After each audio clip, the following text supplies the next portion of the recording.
Hola, ¿qué tal?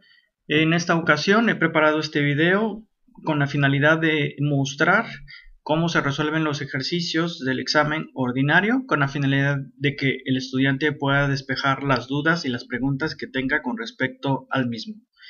Entonces vamos a empezar. El primer ejercicio es propio del tema de la oferta y la demanda y menciona lo siguiente. Supongo que un buen clima impactó positivamente la producción de aguacate durante el ciclo productivo. Al mismo tiempo se registra un aumento de ventas al extranjero de aguacate. El resultado de esto será: lo primero que tenemos que hacer cuando analizamos este tipo de ejercicios es ver si la información que nos proporcionan está impactando a la oferta, está impactando a la demanda o incluso a ambos. En este ejercicio observamos que por una parte el buen clima pues favorece la producción, es decir, con un buen clima se favorecen los cultivos, por lo tanto es de esperar que la curva de la oferta representada como S se desplace hacia la derecha en sentido descendente, mientras que por el otro lado, cuando nos dicen se registra un aumento de ventas al extranjero, bueno, el término se está, digamos, vendiendo más este producto, entonces esto va a impactar a lo que es la demanda. Por lo tanto, la curva de la demanda se va a desplazar hacia la derecha en sentido ascendente. Entonces vamos a mostrar, ¿sí?, estos movimientos de acuerdo a la información que nos proporciona el ejercicio. La oferta se desplaza hacia la derecha en sentido descendente y la demanda se desplaza también a la derecha en sentido ascendente, en donde tenemos una nueva curva de oferta denominada S sub 2 y tenemos una nueva curva de demanda como D sub 2. Bueno, a estas, digamos, ¿en dónde se encuentra el nuevo punto de equilibrio? Bueno, este punto de equilibrio se encuentra P sub 1 y Q sub 1. Entonces podemos ver que por una parte el precio pasó de P0 a P1, es decir, aumentó, y por otra parte la cantidad de equilibrio también lo hizo, es decir, pasando de Q0 a Q subíndice 1. Ahora bien, vamos a ver qué es lo que sucede si en este caso exageramos el movimiento de la oferta. Eh, y bueno, mantenemos relativamente pequeño desplazamiento de la demanda. Entonces, aquí lo que sucedería si, digamos, exageramos el movimiento de la oferta, entonces la oferta original S1 pasaría a S2 y la demanda 1 pasaría a D subíndice 2. Ahora el nuevo punto de equilibrio se encontraría en P sub 1 y Q sub 1. Y nos encontramos que, al igual que en el ejercicio pasado, la cantidad de equilibrio subió. Lo que cambió es el precio. El precio de equilibrio baja. En este caso, de P0 a P sub 1. Entonces, como podemos ver, tenemos una certidumbre de qué es lo que va a ocurrir con la cantidad de equilibrio, que en todos los casos va a aumentar. Sin embargo, el precio es una variable que pues es incierta, dependiendo de cuán fuerte sea la magnitud de la oferta y la demanda. En el primer caso vimos que la magnitud del desplazamiento en la demanda fue mayor al de la oferta, mientras que en el segundo caso la magnitud del desplazamiento de la oferta fue superior al desplazamiento de la demanda. Por lo tanto, la respuesta es invariablemente sube la producción, mientras que el efecto en el precio es incierto, que corresponde al inciso C. Vayamos a este segundo ejercicio. Menciona, ahora suponga que el desplazamiento de la oferta superó al desplazamiento de la demanda. El resultado de esto será, bueno, ya lo hemos visto en el ejercicio previo. Si suponemos que el desplazamiento de la oferta superó al de la demanda, vamos a ver que el precio de equilibrio va hacia abajo, mientras que la cantidad de equilibrio aumenta. En este caso, como podemos notar, la cantidad de equilibrio aumenta y baja el precio de equilibrio, que corresponde al inciso C. Muy bien, pues ahora vamos a pasar al punto 3, al ejercicio 3. Este es un ejercicio que corresponde al tema de las elasticidades. Recordemos que la elasticidad es una medida de respuesta de una variable ante el cambio de otra. En lo particular, la elasticidad precio de la demanda nos mide cuál es el cambio en la cantidad demandada en respuesta a un cambio, digamos, de un 1% en el precio. Muy bien, dice Miguel compra un cartón de cerveza al mes al precio de 100 pesos. Sin embargo, debido a la pandemia, el precio del cartón de cerveza se disparó a 200, pero eso no le importa a Miguel, pues él es un adicto al alcohol y compra la misma cantidad. Es decir, no le importa a este sujeto que aumente demasiado el precio, él siempre va a comprar la misma cantidad. La demanda de Miguel por la cerveza es, en este caso hay que analizar la información que nos dan, y en este caso Miguel es totalmente insensible a las variaciones en el precio. A él no le importa el precio, él siempre va a comprar la misma cantidad. Por lo tanto, es perfectamente inelástica. Esa es la respuesta. ¿Por qué perfectamente inelástica? Porque es totalmente insensible a las variaciones en el precio. No le importó que el precio se duplicara, él sigue comprando su cartón de cerveza. Muy bien, pues continuamos otra vez con el tema de las elasticidades. Ahora vamos a ver la elasticidad cruzada de la demanda que relaciona dos bienes. Muy bien, entonces dice lo siguiente: a Carmen le da lo mismo comprar mantequilla o margarina para hacer sus pasteles que venden en una cafetería de su comunidad. Actualmente el precio de la barra de mantequilla es de 15 pesos y ella compra 10 barras a la semana. No obstante, hoy fue al súper y vio que esta subió a 16 pesos la barra y decidió no comprar nada de mantequilla. La demanda de Carmen por la mantequilla es, entonces, de acuerdo a esta información, como para Carmen la mantequilla y la margarina son bienes sustitutos, entonces ella desplaza el consumo de uno cuando el precio de este bien sube por el otro. En este caso es totalmente sensible a las variaciones en el precio. Esa es la respuesta, es decir, es perfectamente elástica la demanda de Carmen por la mantequilla. ¿Por qué? Porque lo puede sustituir por otro bien de una manera muy fácil. Esa sería la respuesta, perfectamente elástica su demanda. Ahora bien, volvemos al ejercicio, bueno, al tema de la oferta y la demanda con un ejercicio. Y menciona lo siguiente: Juan lleva un registro anual de las variaciones en el precio de la carne de res en el mercado mexicano, los cuales ha anotado en la siguiente tabla. Tenemos el precio dado en dólares, la cantidad QS, que representa la cantidad ofrecida, Q subíndice D, que representa la cantidad demandada del mismo. A partir de estos datos nos piden obtener la ecuación de la oferta y la demanda. Y en el inciso B nos piden encontrar el precio y la cantidad de equilibrio, así como la gráfica correspondiente. Muy bien, pues aquí lo que tenemos que hacer es para hallar, digamos, la ecuación de una recta, pues necesitamos elegir dos puntos, ya sea que primero empecemos con la oferta y después empecemos con la demanda, da lo mismo. En este caso vamos a empezar con la oferta. Podemos tomar, por ejemplo, la coordenada del precio 5 y la oferta de 60 y el precio 6 y la cantidad ofertada de 70. O podríamos también escoger 7,80, 8,90, en fin, que digamos cualquier punto que escojamos no alteraría el resultado. Entonces hay que recordar la fórmula punto pendiente para hallar lo que es la ecuación de la recta, y lo primero que tenemos que hacer pues es encontrar la pendiente. Sin embargo, de acuerdo a la ley de la oferta, sabemos que la pendiente pues debe de ser positiva, puesto que si el precio sube, la cantidad ofertada tiende a aumentar.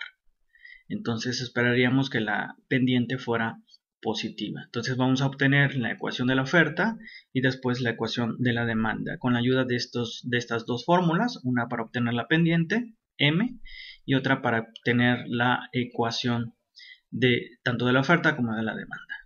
Entonces escojamos dos puntos cualesquiera, por ejemplo el punto A y el punto B, en donde el punto A es al precio de 5 se ofertan 60, al precio de 6 se ofertan 70. Una vez hecho esto, una vez escogido dos puntos, insisto, pueden escoger cualquier otros dos pares de puntos, el resultado va a ser el mismo. En este caso calculamos la pendiente, en este caso Y2 menos Y1 dividido entre X2 menos X1. En este caso Y va a representar la cantidad y X va a representar el precio, es decir, la cantidad actual menos la cantidad anterior dividido entre el precio actual menos el precio anterior. Muy bien, entonces una vez sustituido estos valores, vamos a encontrar que la pendiente es de 10, es positiva, lo cual está en correspondencia con la ley de la oferta, que estipula que a mayor precio mayor demanda, a mayor precio mayor la cantidad ofertada. Muy bien, ahora vamos a sustituir ese valor en la fórmula de abajo, en la fórmula punto pendiente. En este caso, como ya lo señalamos, Y representa la cantidad ofertada, X representa el precio. Lo que vamos a hacer es sustituir estos mismos valores. Los sustituimos en esta ecuación, recordando en este caso que X es el precio y Y es la cantidad ofertada. Muy bien, pues a la hora de resolver esa ecuación, tenemos que la cantidad ofertada va a ser igual a 10 más 10p, en donde 10, como ya lo señalamos, es el precio, es la pendiente de la ecuación de la oferta. También vamos a hacer lo mismo con la demanda. Cojamos dos puntos, puede ser estos dos que están aquí, a un precio de 5 se demandan 40, a un precio de 6 se demandan 30. Vamos a calcular la pendiente. La pendiente es negativa, tal y como lo establece la ley de la demanda, que dice que a mayor precio la cantidad demandada tenderá a ser menor. Ahora bien, sustituyamos ese valor en la ecuación punto pendiente y de esta manera obtenemos la ecuación de la demanda. Es decir, la ecuación de la demanda va a ser igual a 90 menos 10p.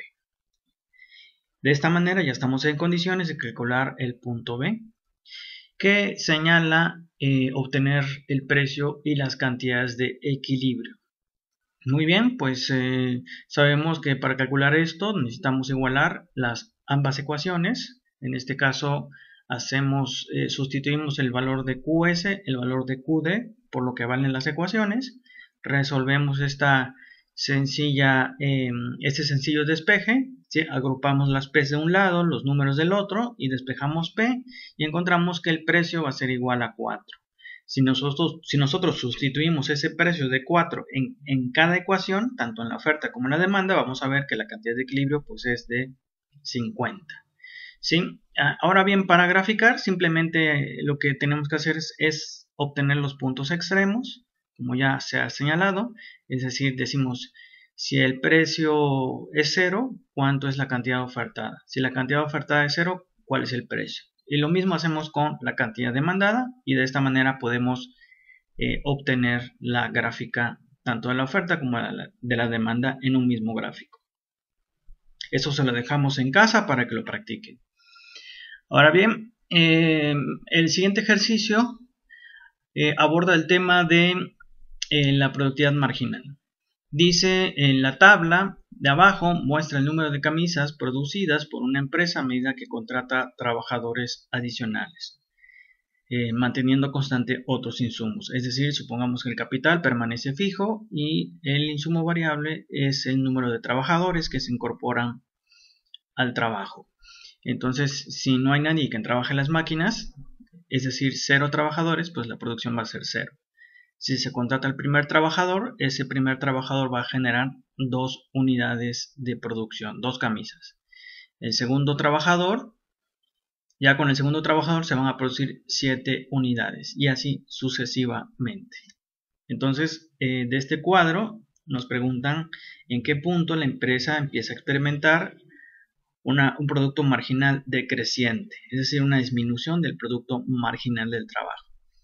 Recordemos que el producto marginal de trabajo no es más que la producción extra que genera contratar un trabajador más al proceso de producción.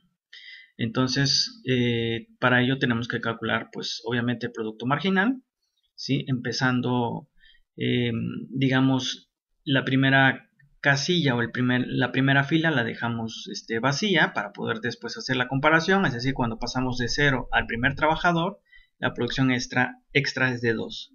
Cuando pasamos del primer trabajador al segundo trabajador, la producción extra es de 5 y así sucesivamente. Entonces, tenemos que escoger en qué punto empieza la productividad marginal del trabajo decreciente. Para ello vamos a echar mano de este indicador de productividad. Tenemos dos, el producto medio y el producto marginal. Aquí nos piden el producto marginal.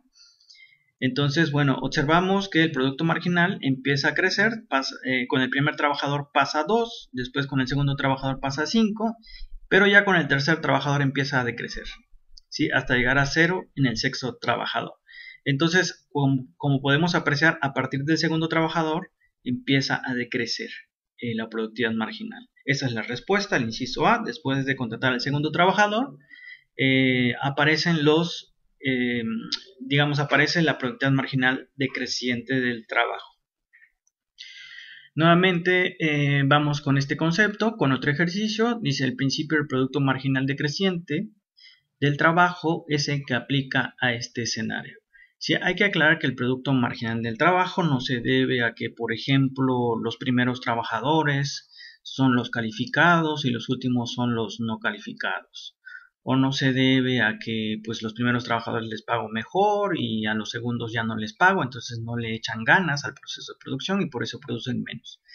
Simplemente se debe al hecho de que, dado que el insumo fijo permanece constante, a medida que se añade más trabajo al proceso de producción, pues este alcanza un punto en donde la producción extra es cada vez menor.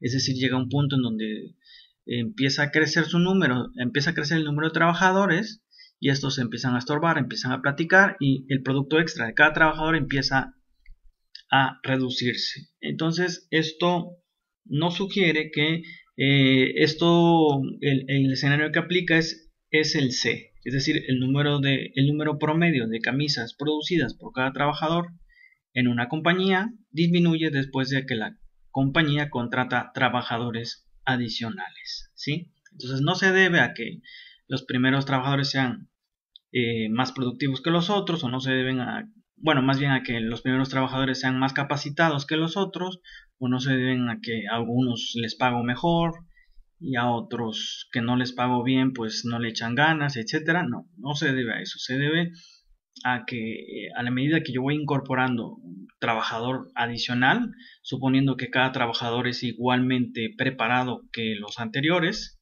y les pago lo mismo, llega un punto en donde se llega a saturar el uso del insumo fijo y bueno, los trabajadores empiezan a estorbar, empiezan a platicar y empieza a descender la producción adicional de cada trabajador. Muy bien, pues pasemos al punto 8. Nos menciona cuál es el de las siguientes afirmaciones es siempre cierta. Este es un tema de costos. Debemos recordar que los costos de la empresa, en este caso los costos totales de la empresa se dividen en dos, en variables y en fijos. Entonces en la primera opción dice el costo total es igual al costo fijo total más el costo marginal, lo cual es incorrecto, puesto que es igual, digamos, el costo total es igual al costo fijo total más el costo variable total. Entonces el costo marginal no tiene nada que ver aquí. La opción B nos dice el costo total es igual al costo fijo medio más el costo variable medio, lo cual es incorrecto, toda vez que mezcla los promedios con los totales. En este caso es incorrecto. El inciso C nos dice el costo variable total es igual al costo marginal cuando el costo fijo es 0, no tiene nada que ver el costo marginal, lo eliminamos. Y el inciso D nos dice el costo fijo total es igual al costo total menos el costo variable total. Ese es la correcto. De hecho lo vamos a demostrar con un simple despeje. Sabemos que el costo total es igual al costo variable más el costo fijo. Si despejamos el costo fijo, nos va a quedar como que el costo total, que el costo fijo va a ser igual al costo total menos el costo variable. Por lo tanto es el inciso D, la respuesta correcta. Nuevamente continuamos con el tema de los costos. Tenemos un gráfico que ilustra las curvas del costo marginal, las curvas del costo total promedio y las curvas del costo variable medio. Y en este caso, este gráfico ilustra que el volumen de producción de esta empresa es 15. ¿Sí? Entonces, al precio de 8, ese precio que como es una empresa de competencia perfecta, toma el precio como algo dado, como algo fijo, como algo que no depende de ella. Entonces trazamos una línea pues prácticamente horizontal, aquí puntiaguda, para representar que esa es la demanda de la empresa, ¿sí? La curva de la empresa, la curva de la demanda de la empresa es horizontal en un contexto de competencia perfecta porque ella es una tomadora de precios, ¿sí? Entonces, de acuerdo a la ley de maximización de ganancias, la empresa debe producir donde el costo marginal se equipara a su ingreso marginal. Pero en un escenario de competencia perfecta, el precio que es igual al ingreso medio es igual al ingreso marginal. Por lo tanto, en ese punto de cruce, se maximiza la ganancia o se minimiza también la pérdida. En este caso, tenemos que el precio o el ingreso marginal es de 8.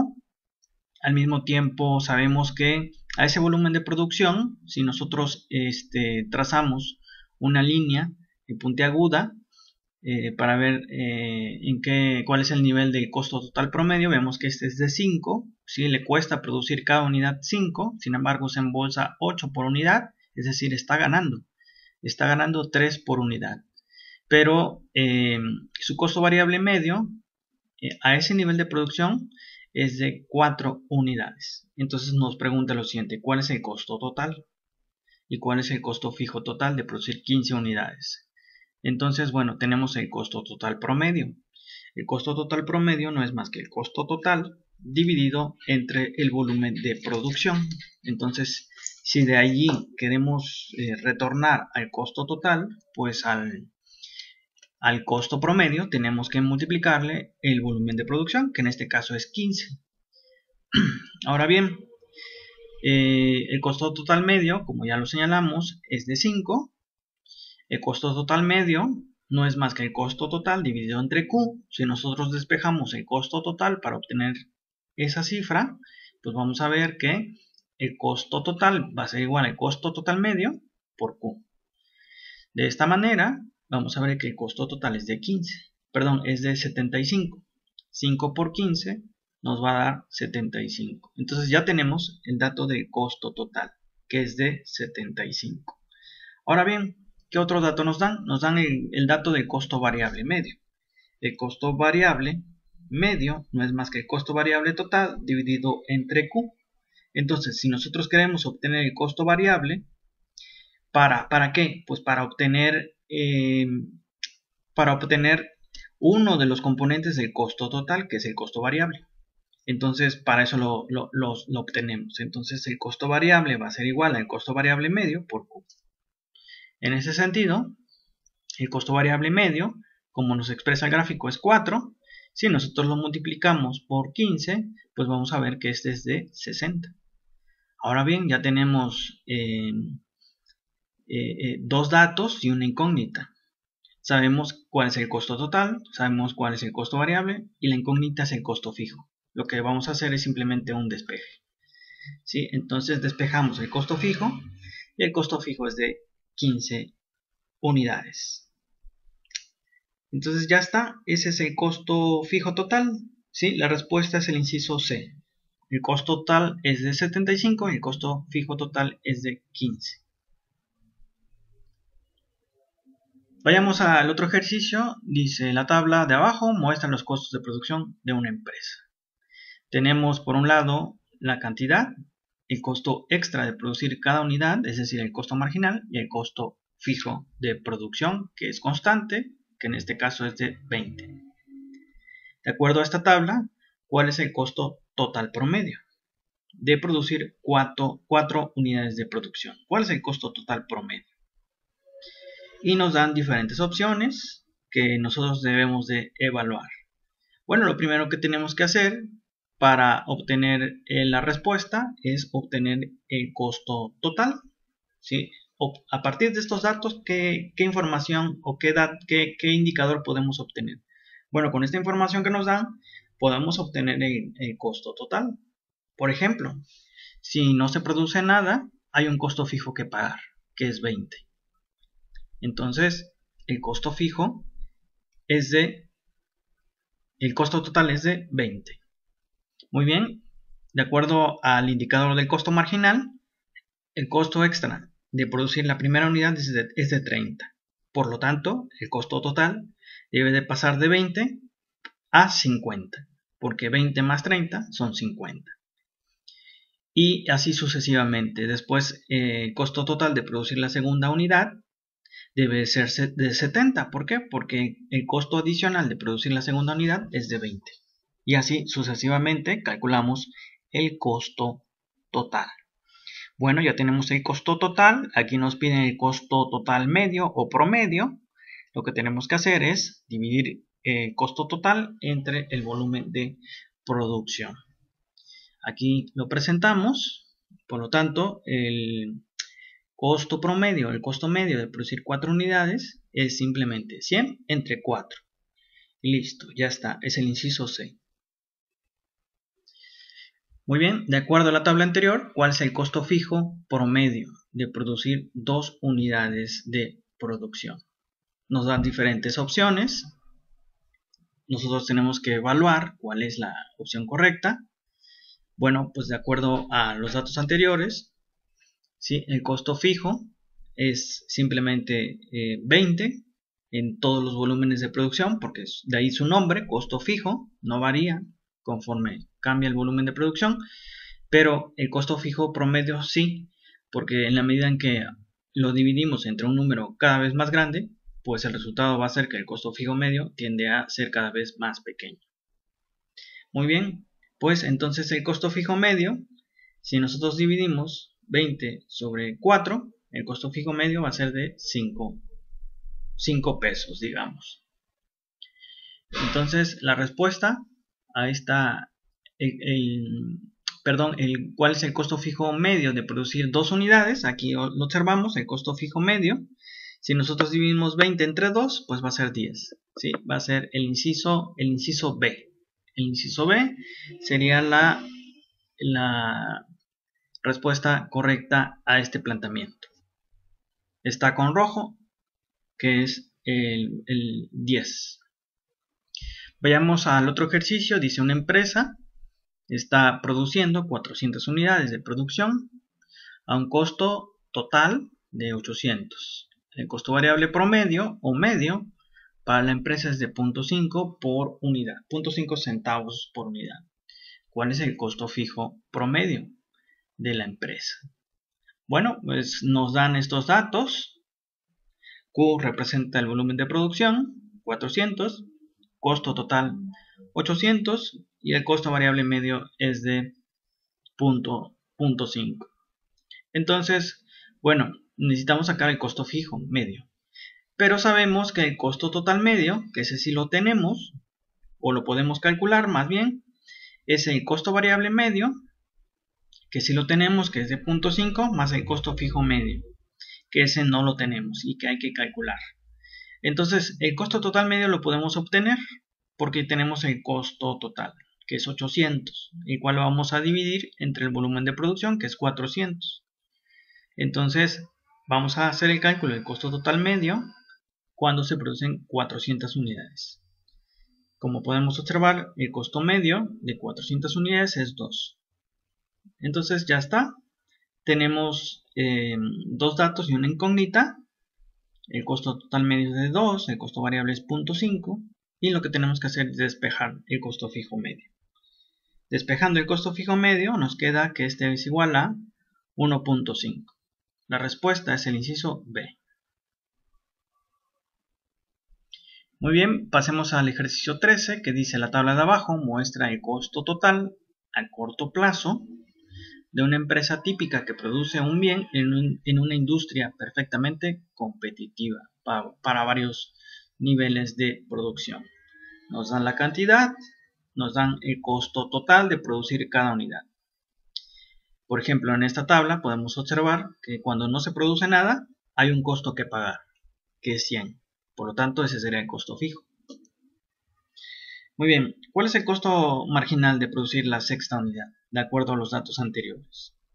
El costo marginal no es más que el costo extra de producir una unidad más.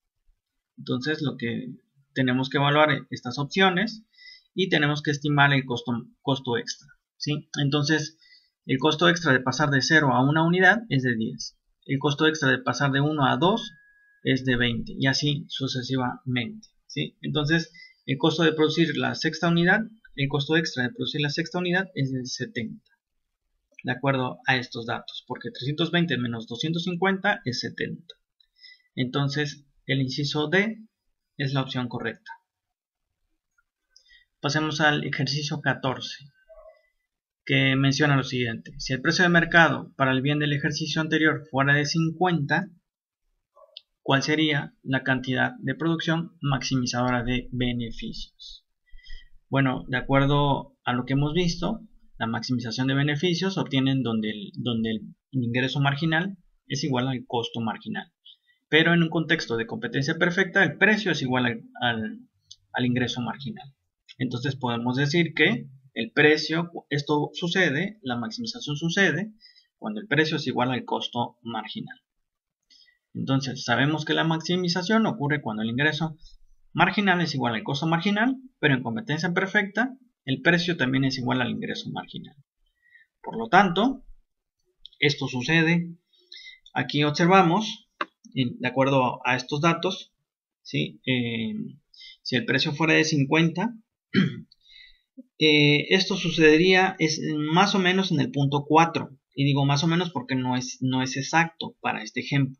Sin embargo, si producimos en el nivel de 5, ¿sí? En el nivel de 5, ¿qué sucede?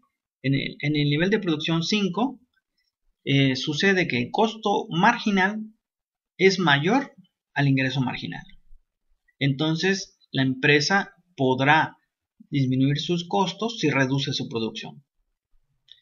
Por lo tanto, en el cuarto es en donde la empresa puede aspirar a maximizar su volumen de producción. Entonces, esa sería la opción correcta. Descartamos la opción 5 porque, insisto, en ese punto el costo extra de producir es mayor que el ingreso extra que yo tendría de producir una unidad extra. Entonces lo descarto y la opción del volumen de producción de 4 es la opción correcta en este ejemplo. De hecho, aquí lo ilustro, ¿sí? El ingreso total, que es precio por cantidad, ahí lo señalamos, y de ahí sacamos el ingreso marginal, que es el ingreso extra, que como pueden ver es fijo, siempre es 50, siempre es 50. ¿Por qué? Porque esto, de acuerdo al contexto de la competencia perfecta, la empresa es una tomadora de precios. Entonces, cada unidad vendida, pues la va a vender a la misma unidad, al mismo precio, exactamente al mismo precio. Entonces aquí, como pueden ver, costo marginal, ingreso marginal, el que más se le acerca es el del volumen de producción del 4. El quinto lo descartamos, insisto, porque el costo extra de producir esa quinta unidad es mayor al ingreso extra. Entonces la descartamos y nos quedamos con la anterior. Muy bien, pues esa es la respuesta. La 15 menciona lo siguiente: a la tasa actual de producción, el costo marginal es de 10. El costo marginal es de 10, el costo variable medio es de 5 y el costo fijo medio o promedio es de 20. El precio del producto es de 10. ¿Cuál de los siguientes enunciados son ciertos? Nos piden evaluar estos enunciados. Y lo primero que tenemos que hacer es evaluar si esta empresa está ganando o está perdiendo y si le conviene o no producir. Lo primero que vemos es que el precio, que es de 10, ¿sí? El precio es de 10 y nos dan el dato del costo marginal, nos dan el dato del costo fijo promedio, que es de 20. Entonces necesitamos ver si esta empresa está ganando o está perdiendo. Bueno, necesitamos estimar su costo total medio. ¿Cómo lo podemos hacer? Bueno, lo primero es señalar cuáles son los datos que tenemos. Tenemos el dato del costo marginal, el costo variable, el dato del costo fijo medio y el precio. Pero de acuerdo a las identidades que hemos analizado, el costo total medio, que es la variable que queremos conocer, es igual al costo variable medio, que sí lo tenemos, que es 5, más el costo fijo medio, que es 20. Entonces, si nosotros sumamos 5 más 20, nos va a dar 25. Entonces el costo total medio va a ser de 25. Ahora vamos a comparar este dato de costo total medio con el precio. Vemos que el costo total medio es muy superior al precio. Por lo tanto, la empresa está perdiendo. De entrada está perdiendo. ¿Sí? Otro dato que quisiéramos analizar es que si el precio cubre el costo variable medio en ese punto. Y si lo cubre, porque el costo variable medio es de 5 y el precio es de 10.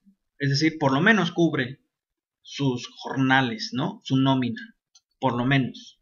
Entonces, sabemos que aunque la empresa estará dispuesta a ofertar con la idea de que el precio mejore en el mediano y largo plazo, en el corto plazo está perdiendo. Entonces, los beneficios son negativos porque el precio es menor al costo total medio o al costo total promedio. ¿Sí? Entonces, esa sería la opción correcta, el inciso B. Descartamos la opción A, puesto que los beneficios no son cero. ¿Serían cero en qué escenario? Si el precio fuera de 25. Ahí sí, el precio cubre al costo unitario de producción en la misma cuantía. Ahí sí serían cero, pero este no es el caso. El inciso C nos dice los beneficios son positivos, lo cual descartamos porque vemos que el precio está por debajo del costo total medio. Ok, descartamos también el inciso E, que nos dice los beneficios son cero. Entonces la única opción correcta es el inciso que nos dice que los beneficios son negativos, porque el precio es menor al costo total medio, que es el inciso B. ¿Sí? Entonces, dado que el precio es menor al costo total medio, hay pérdidas. El ejercicio 16 señala lo siguiente: si una empresa que opera en un mercado perfectamente competitivo incrementa el precio de su producto por encima del precio de mercado, ¿cuál de los siguientes enunciados será verdad?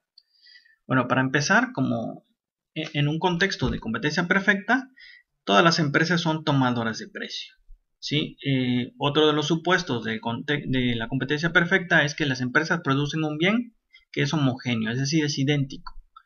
Para el consumidor le es indistinto, le es indiferente entre comprar con la empresa A, comprar con la empresa B, comprar con la empresa C, porque todas producen el mismo bien. Entonces, si una empresa le sube el precio, lo deja de comprar y se va con las otras empresas, con alguna de las otras empresas. Total, hay muchos productores que pueden suplir a esa empresa que ha dado el precio por arriba del precio de mercado. Entonces la empresa venderá 0 unidades de producción, ¿sí? Dado que hay muchos productores y muchos compradores, la empresa, si sube el precio en un contexto de competencia perfecta, deja de vender. Esa es la respuesta correcta. Es el inciso C. La empresa venderá 0 unidades de ese bien. Muy bien, vamos al ejercicio 17 que dice: en el corto plazo, en competencia perfecta, la curva de la demanda del mercado es y la curva de la demanda de la empresa es. Bueno, lo primero que tenemos que recordar es que en condiciones de competencia perfecta, la curva de la demanda del mercado sigue siendo con pendiente negativa. Es decir, que si el precio sube, la cantidad demandada baja y viceversa. Recordemos que ¿cómo obtenemos la curva de la demanda del mercado? Pues es la suma agregada, ¿sí? Es la suma agregada de la cantidad demandada de todas las empresas, ¿sí? Si nosotros sumamos las cantidades demandadas de todas las empresas, vamos a obtener la curva de la demanda del mercado. Sin embargo, a nivel individual, visto por cada empresa es una tomadora de precios, toma el precio como algo dado, por lo tanto su curva de la demanda es totalmente horizontal. Entonces la respuesta es: la curva de la demanda del mercado es con pendiente negativa, tal y como la conocemos, pero la curva de la demanda de cada empresa en lo individual es horizontal. Es decir, en este caso es el inciso C, pendiente negativa y horizontal. Muy bien, vamos al ejercicio 18. Dice: ¿cuál de los siguientes enunciados es cierto acerca del ingreso marginal para una empresa que opera en una estructura de competencia perfecta? Dice el inciso A: se reduce a medida que aumenta la producción vendida.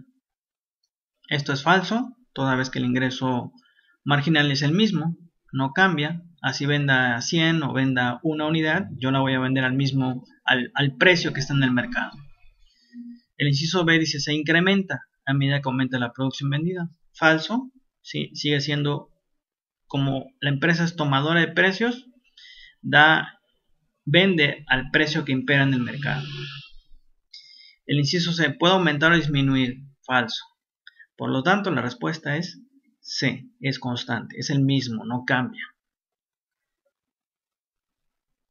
Y bueno, pues hemos llegado al final de este ejercicio. Espero que el video les haya sido de utilidad y estamos pendientes de sus observaciones.